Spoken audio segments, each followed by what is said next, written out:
When nothing else works, try this. Charles Schwab had a mill manager whose people weren't producing their quota of work. How is it, Schwab asked him, that a manager as capable as you can't make this mill turn out what it should? I don't know, the manager replied. I've coaxed the men, I've pushed them, I've sworn and cussed, I've threatened them with damnation and being fired. But nothing works. They just won't produce. This conversation took place at the end of the day, just before the night shift came on. Schwab asked the manager for a piece of chalk, then, turning to the nearest man, asked, "How many heats did your shift make today?" 6. Without another word, Schwab chalked a big figure 6 on the floor, and walked away. When the night shift came in, they saw the 6 and asked what it meant. "The big boss was in here today," the day people said. "He asked us how many heats we made, and we told him 6. He chalked it down on the floor." The next morning Schwab walked through the mill again. The night shift had rubbed out 6 and replaced it with a big 7. When the day shift reported for work the next morning, they saw a big 7 chalked on the floor. So the night shift thought they were better than the day shift, did they? Well, they would show the night shift a thing or two. The crew pitched in with enthusiasm, and when they quit that night, they left behind them an enormous, swaggering 10. Things were stepping up. Shortly this mill, which had been lagging way behind in production, was turning out more work than any other mill in the plant. The principle? Let Charles Schwab say it in his own words, the way to get things done, say Schwab, is to stimulate competition. I do not mean in a sordid, money-getting way, but in the desire to excel. The desire to excel. The challenge. Throwing down the gauntlet. An infallible way of appealing to people of spirit. Without a challenge, Theodore Roosevelt would never have been President of the United States. The Rough Rider, just back from Cuba, was picked for governor of New York State. The opposition discovered he was no longer a legal resident of the state, and Roosevelt, frightened, wished to withdraw. Then Thomas Collier Platt, then U.S. Senator from New York, threw down the challenge. Turning suddenly on Theodore Roosevelt, he cried in a ringing voice, "Is the hero of San Juan Hill a coward?" Roosevelt stayed in the fight, and the rest is history. A challenge not only changed his life, it had a real effect upon the future of his nation.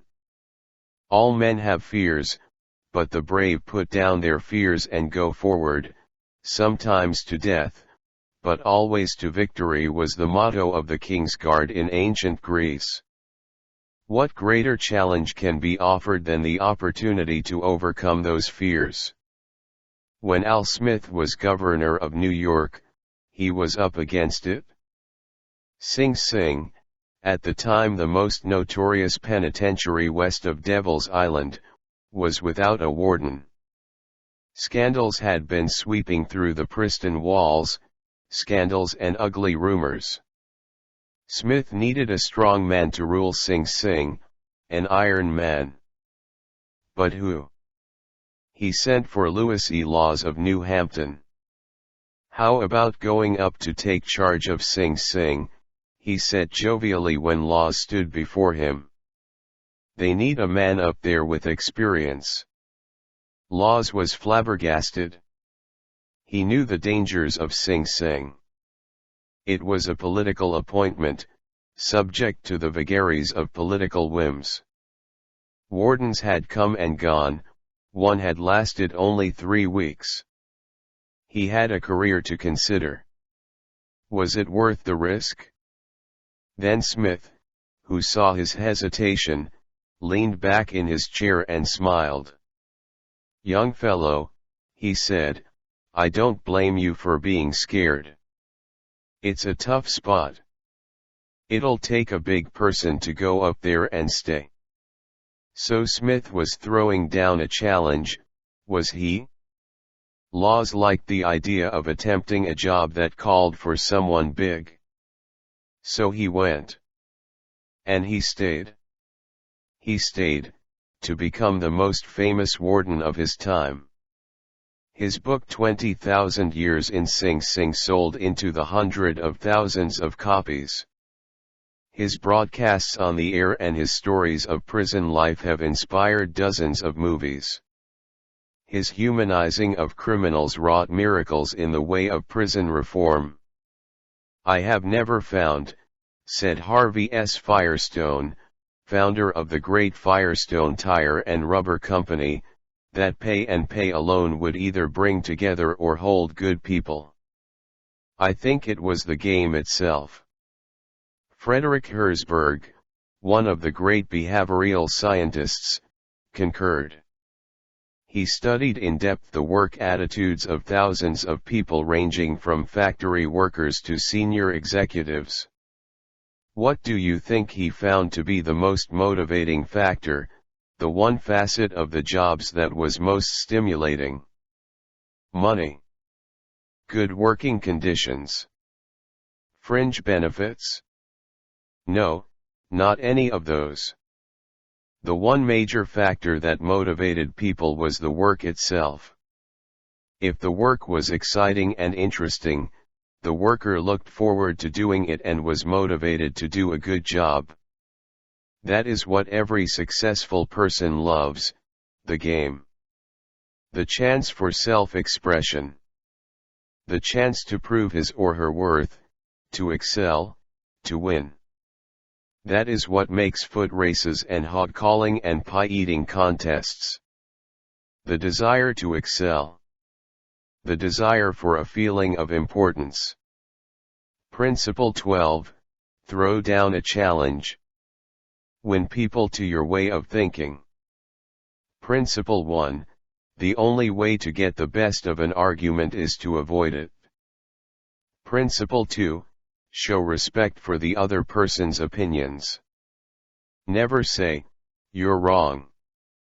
Principle 3, if you are wrong, admit it quickly and emphatically.